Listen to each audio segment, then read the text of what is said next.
Vishal Krishna Reddy, known mononymously as Vishal, is an Indian film actor and producer who works at the Tamil cinema. The younger son of film producer G.K. Reddy, Vishal studied visual communications at Loyola College, Chennai. Best known for his roles in action films, he produces films under his production company, Vishal Film Factory. Vishal made an entrance into the film industry as an assistant director for Arjun. He then became an actor and played his first lead role in the romantic thriller Chelami before going on to star in the commercially successful action films Santakazi, Thamiru, Thamarabharani, and Malakattai.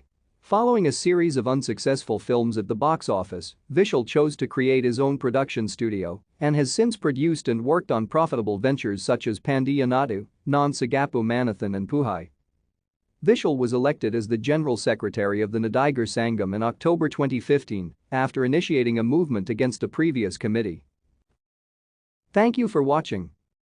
Like and subscribe if you would like to view more of our videos. Have a nice day.